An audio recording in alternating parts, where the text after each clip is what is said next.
Hi, everyone. Welcome to another edition of the Freedom to Formulate podcast. I'm your host, Dave Barbash, and I'm very excited to welcome today's guest, Dr. Brandon Bright. Welcome, Brandon. Hi, thank you for having me. My pleasure. Dr. Brandon Bright is a holistic doctor, a longevity specialist, specializing in functional medicine. One of my favorites, traditional Chinese medicine, peptide therapy, advanced performance optimization. Now, you have a doctorate that's interesting in traditional Chinese medicine, TCM, extensive training in orthomolecular medicine, hypnotherapy, applied kinesiology, biohacking science. Dr. Brandon here helps patients uncover and correct the true causes behind fatigue, hormone imbalance, inflammation, mold toxicity, metabolic dysfunction, and accelerated aging. So that's a lot that you're helping with out there. Yeah. Now, I see in the integration, you're integrating cutting edge lab testing. Of course, that makes a difference. You're looking at genetics, you're looking at supporting mitochondrial health, peptide protocols. We're going to talk a little bit about that, and nervous system regulation to create precision and personalized health plans for those patients. Now, obviously, a lot of patients need energy levels restoring. They need to restore cognitive function and sharpen their focus. You need to optimize hormones in a lot of these patients and really you've got a very big focus on longevity Yep. and try to optimize health span. Now, what I like about what you're doing in terms of merging Eastern philosophy and Eastern medicine with modern science and Western medicine and merging them together, because part of my 36 years of my own experience is I was involved in TCM, and for me, looking at the energy flow, the mind-body connection, the five element theory, and not just focus on reductionist theory and just looking at biochemistry without looking at the bioenergetic profile as well. I think people are missing the boat. You're not completing the circle. So, um, super, super, super excited to have you maybe talk about what got you into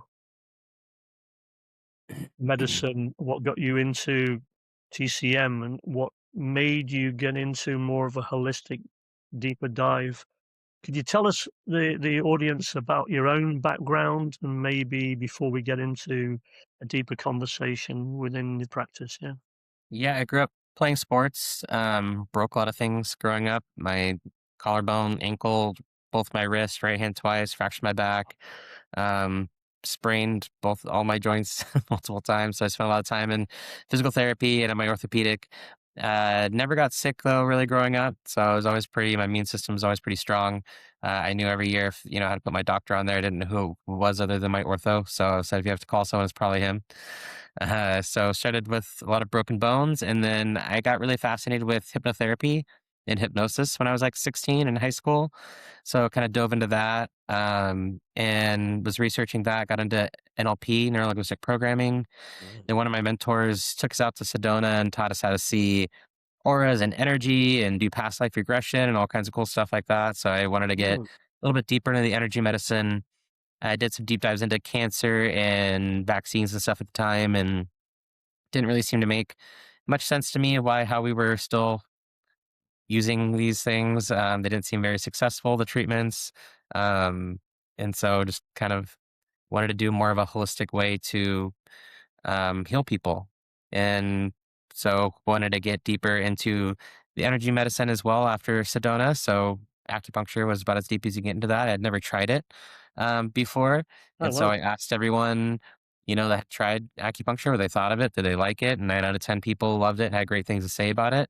So I said, all right, something to look into. And so I started researching it and looking into it, and kind of loved their philosophy as well. It was very, especially as I started school and kind of started learning a lot of their philosophy of the five elements and all that. Was very beautiful and philosophical, how it all kind of went together and made sense. So that was really great. And then the herbs were the toughest part for me. Memorizing all the opinion names of the herbs and formulas Yes. was the toughest part. Then after school, towards the end of school, I was really getting to the applied kinesiology, muscle testing type of stuff. It was more of a chiropractic kind of thing. I didn't really have any other acupuncturists in there, which is kind of ironic because it has to do a lot with the whole energetic system, and they use the Absolutely. Mm. Corey clock and all these different acupuncture theory for a lot of the applied kinesiology. From there, found neuroemotional technique, which is also using all the TCM emotions and organs, but again, mostly chiropractic in there. So I found myself in a lot of chiropractic only seminars, and I'd find one and I see someone else doing quantum neurology there, and I'm like, that's really cool. What is that? And I, to go to the next seminar, and so I just keep seeing go there, learn something cool, then see someone else doing something. I'm like, what's that one? And so keep getting interested in learning new things. So dove into a bunch of the different pike kinesiology techniques, got into functional medicine, really studied that. More recently, the last, I guess, 5 to 8 years have been more a lot of longevity type of stuff too, just more of my own uh, selfish thing I'm going for. I don't have any aches or pains or illnesses, so would like to try to stay as healthy as long as possible. So I've been Yes. really diving into that and all the newest stuff they have out. Getting into orthomolecular medicine through functional medicine is learning all the newer supplements and derivatives that we have from the old herbs. From turmeric to curcumin to tetrahydrocumin, and same with like Exactly. berberine, dihydroberberine, from golden thread. So yeah, I see, a good benefit to using some of those sometimes. They're a little bit more effective. So learning about all the new modernized versions of herbs basically has been a whole other thing. There's all these companies that have huge, orthomolecular Zymogen. They have huge lines, pure. So it was a lot to kind of take in for a while too and try to learn all those. And then Yeah, and integrate it together was excellent great. companies. And I know Yeah. you're part of the kinesiology testing is, hey, you might have something that might be well made and consistent in manufacturing, but it doesn't necessarily mean that in this specific case with this patient, that energetically Yeah. is the right That match. might not be the root cause or something like that Yeah, that's causing yeah, it, so something yeah. else might come up that doesn't, make as much sense to me at the time, and then, wait a little bit and see them get better, and you're like, "Okay, well," then you try to figure out why that was. So it's, everyone's a puzzle and a riddle, and I've enjoyed kinda figuring out some of those riddles and puzzles along the way. Well, you mentioned also about when you got into sort of hypnotherapy. I read a book years ago, Many Lives, Many Masters, famous book, Brian Weiss. I've got Mhm. two of his other books. But what amazed me when I read the book was, I made the connection in this lifetime that, oh, I had this phobia when I was a kid, and of I had a fear of snorkeling at the surface where I was literally just going beneath the surface and I'd start gasping Can't and swallowing water and panicking, not realizing that in a past life that literally I had been drowned mm, and I'd been set on fire and drowned. And then it wow, made sense why now, once I realized that, I never after that I could go snorkeling and not have any panic mode anymore because I'd recognized and released that blockage. yeah, And it's sort of wild. I think we miss the mind body connection and we miss the energetic blockages. And a lot of people, I'm sure there's patients that have suppressed certain things, whether it's childhood trauma, acute things, and sometimes yeah, they've suppressed it and it's just still existing there. And yet, oh, hey, I'm doing this, and I focus on biochemistry, but there's still something that's not resolving. I really yeah. like that. Tell me about why functional medicine itself, why it's becoming more popular to go to do the deeper dive, and why you've incorporated functional medicine, especially on the testing side of it, within your practice itself. I think the reason, and especially, since COVID and everything, it's gotten even more popular. People have kind of lost some faith in the Western medicine, um, and a lot of times when they go there, they get put on a medication for life. They can put on 18 years old, put on hypothyroid medication and be on that indefinitely. And the studies even show even people have been on for 20 years, if they get off, a third of them ended up not even needing it anymore. For me, I try to find the root cause, heal it, and then eventually get you off supplements. So initially it might be, a lot of supplements, and then the idea is to cut it down every month and, until you Exactly. don't need anything anymore, when you get healthy enough not to need anything anymore. And Western is very different. They just want to give you band-aids and crutches and, you know, keep you going, but without any consideration for what that's going to do in 10 years, 20 years. They want you to be okay right now, and they don't really have any consideration of the long-term effects of that. So I So, don't think Western's really good with chronic issues. absolutely. Anything acute, obviously, car accident, anything go there. But anything Yes. chronic wise, I don't think they have a very good track record. Yeah, and you've got, in TCM or even Ayurveda or Tibetan, you've got this, 5,000, 6,000 years of Yeah, literally we have tried some good and long-term studies.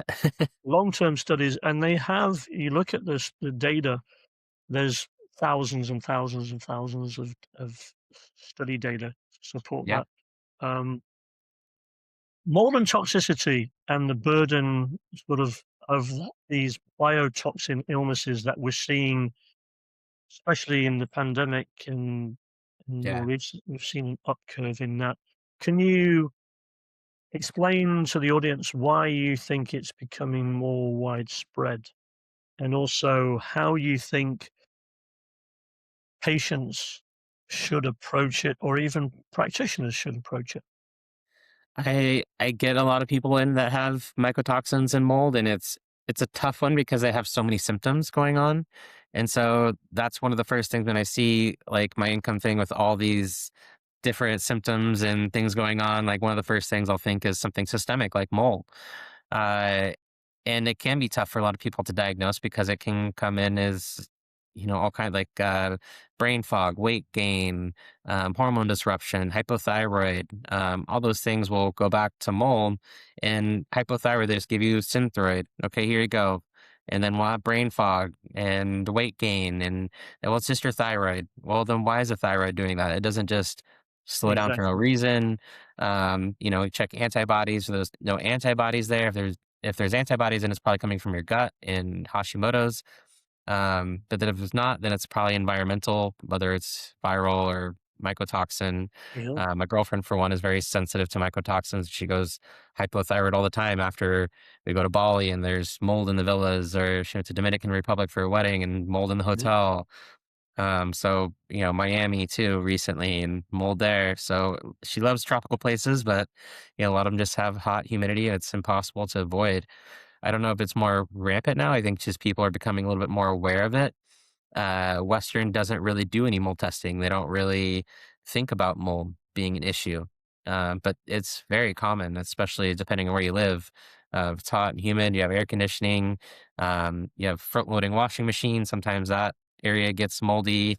Oh, Um, I the windows, replaced one, coffee filters, carpets. Yeah, yeah, I replaced one last year, no, 2 years ago.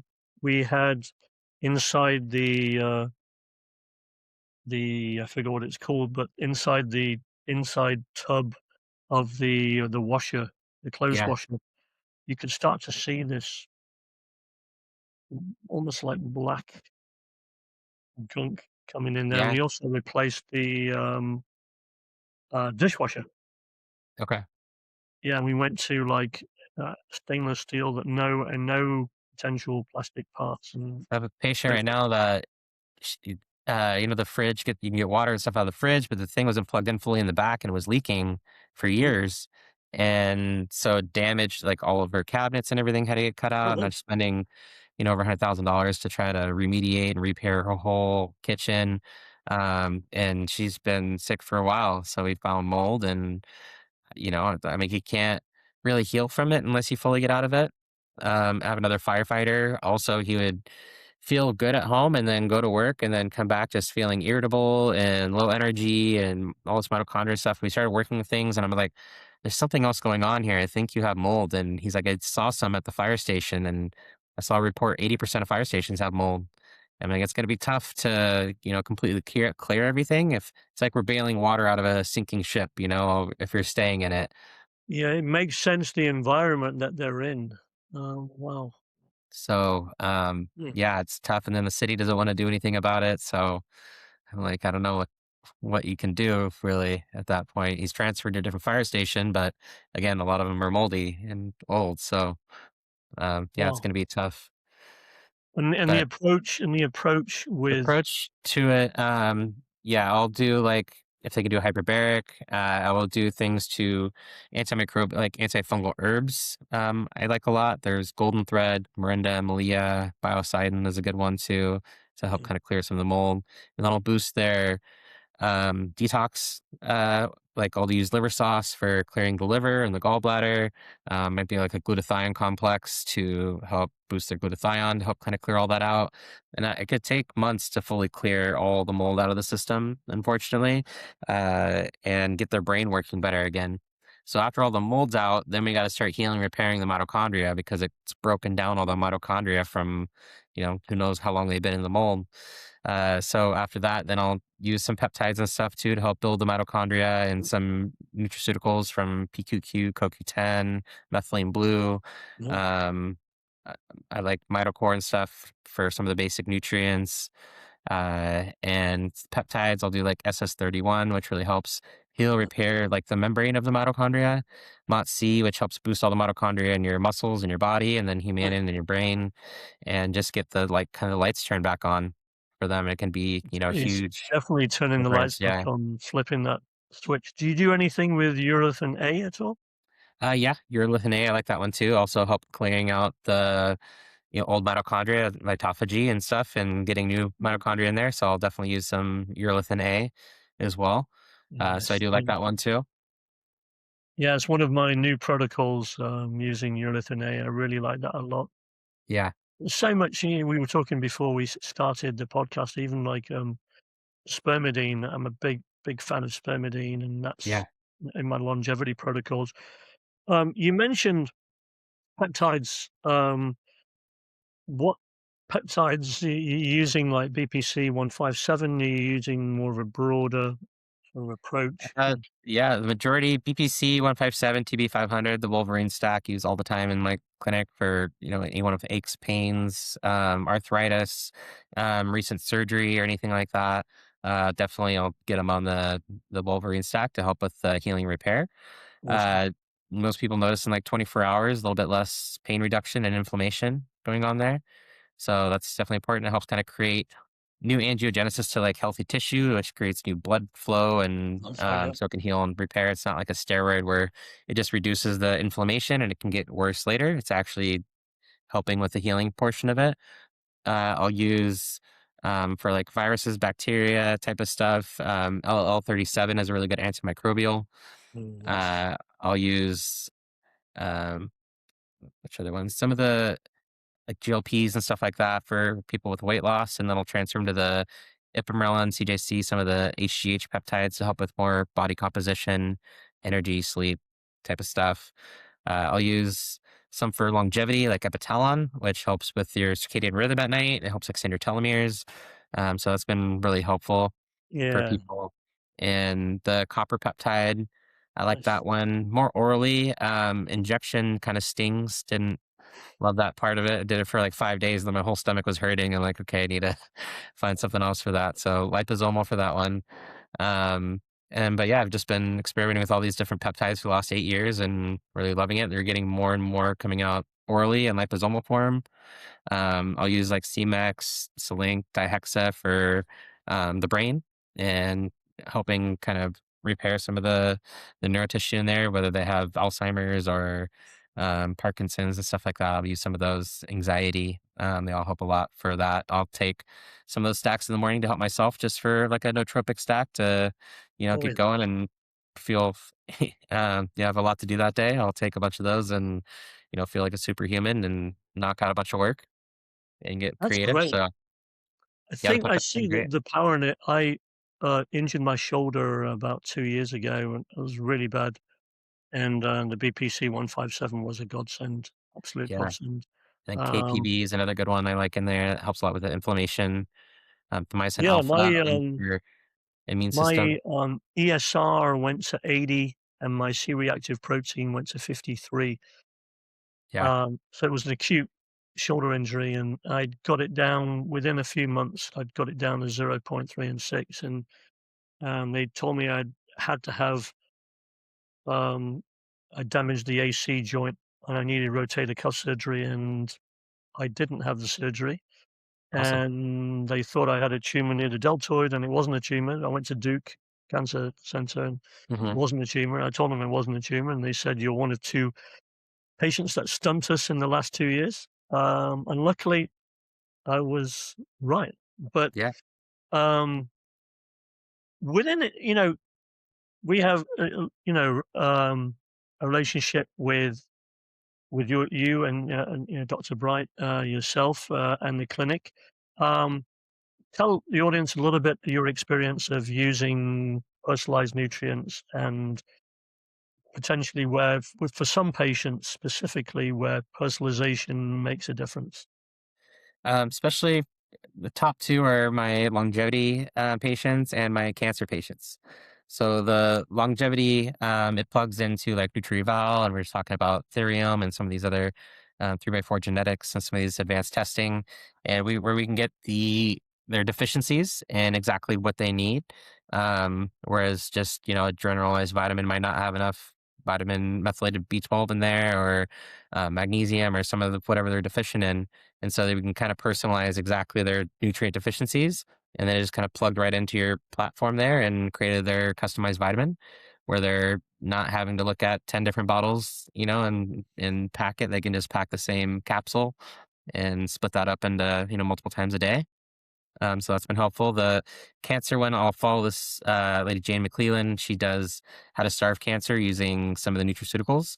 And so we look at the metabolism of the cancer. It could either be most of it's glucose. So like things like berberine, dihydroberberine are going to help block that pathway. It could have certain cell signals on there and growth factors, which maybe quercetin, curcumin, resveratrol. Um, some of those will help kind of block that. So now it's easier. I can run it through ChatGPT and ask, all the Yeah, different nutrients and stuff for it. Before I had to do a lot more research and go look at PubMed, that type of cancer, and look up the metabolism and all that. So ChatGPT has definitely made it easier to kind of give me that whole list, and then it'll give me yeah, the some of the milligrams and stuff on there too, and then I can go plug that into your platform, and then just kind of custom make it myself about everything, to help block and kill that cancer. yeah. I saw also wormwood and some other things in terms Yeah, of like the Artemisia, the wormwood for the it's called ferroptosis. Basically, it kind of rides on the iron molecule to the cancer, and the cancer uses the iron to metastasize and grow. And so it kind of attaches to that and poisons kind of the Trojan horse and goes into the cancer and poisons it that way. So yeah, I like that one too. it's great. What you mentioned about longevity.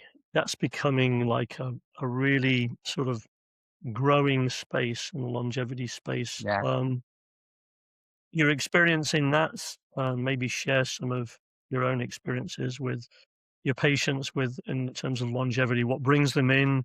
Uh, Focus, like focus. Hey, I'm at a certain age. I'm trying to get ahead of things. Is it more sort of preventative? Typically, they come in, or it's hey, More they've got these signs of advanced aging, and they want to try and now go back and sort of yeah, some of them are like most recently, one of them I met at like the dog park, and he's 83. He just signed new contracts for work for another 10 years to work till he's 93.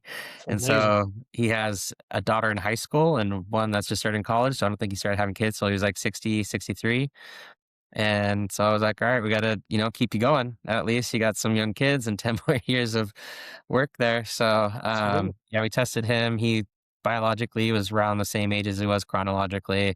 His Yeah. wife was younger. She's 51, and biologically she was about 40, so she took really good care of herself.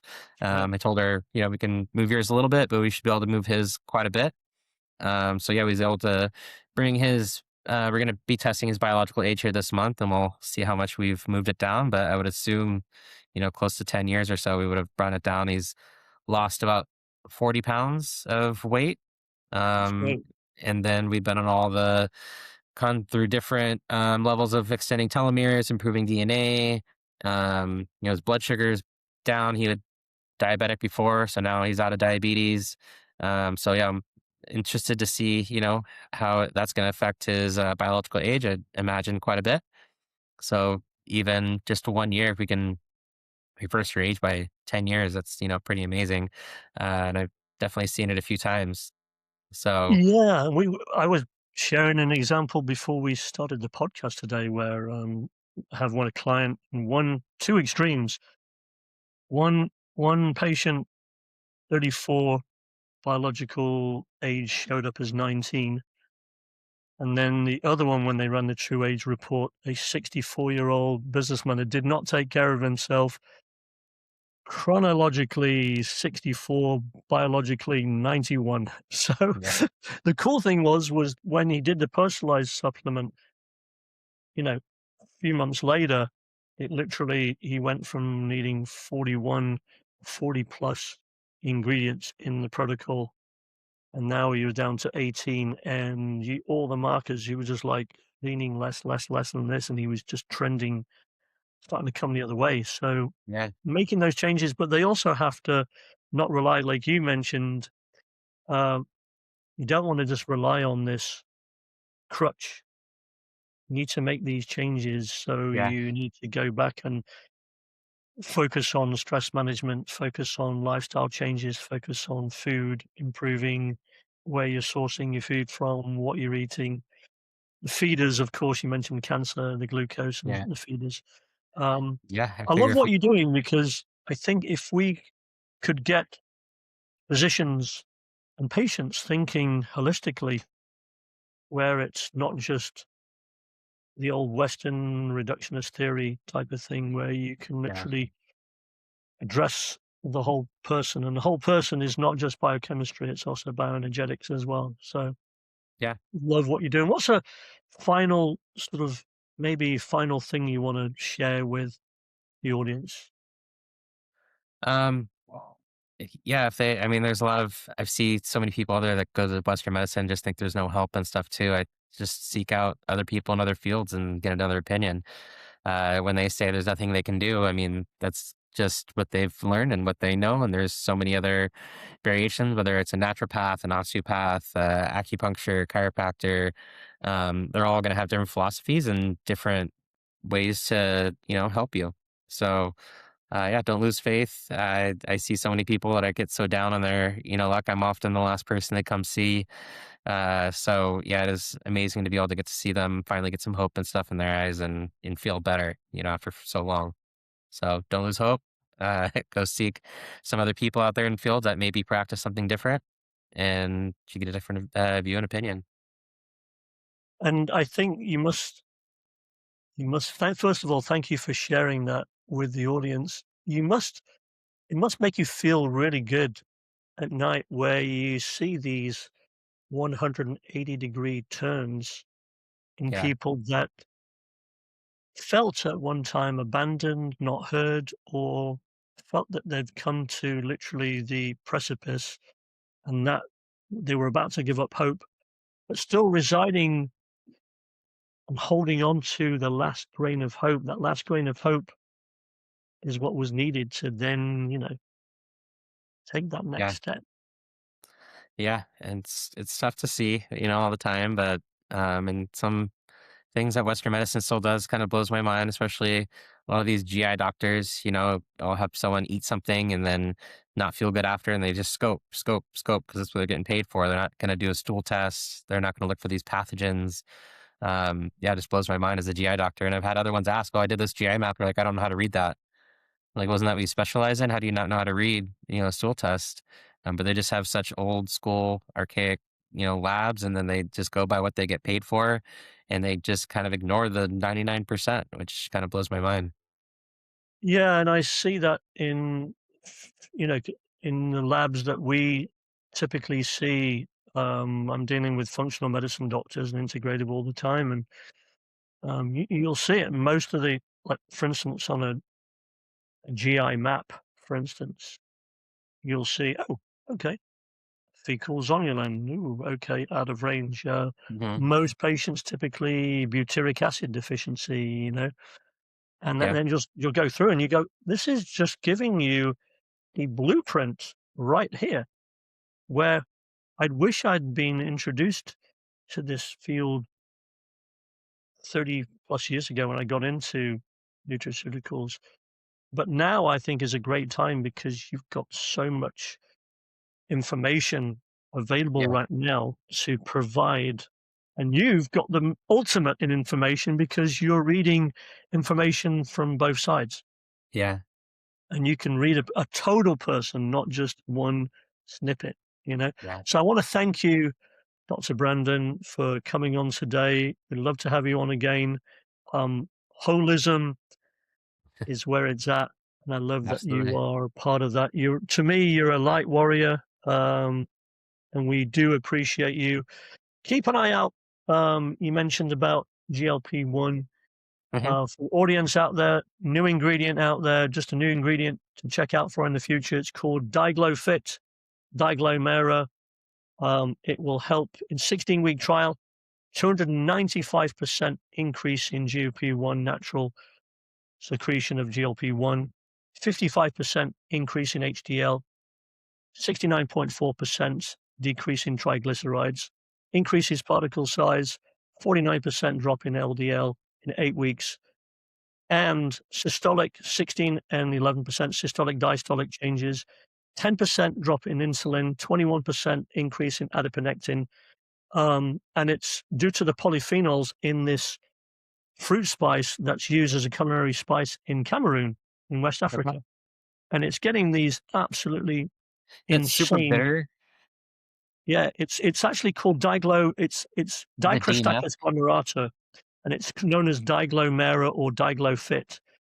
Is that And DNF? literally, That same one?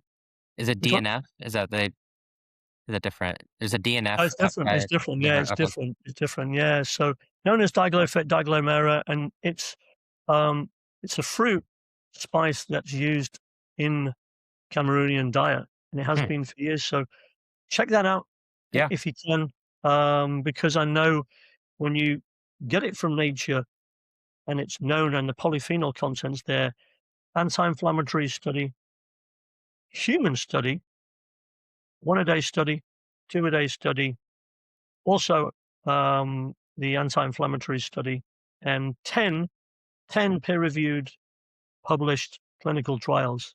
And so the safety data is there as well. So check that out. I think, again, I can't thank you enough for coming on, Dr. Bright. And Thank you. I hope you have a wonderful rest of your week. And thanks again for tuning in, guys. And we'll see you on the next edition. Take care. Bye. Thanks.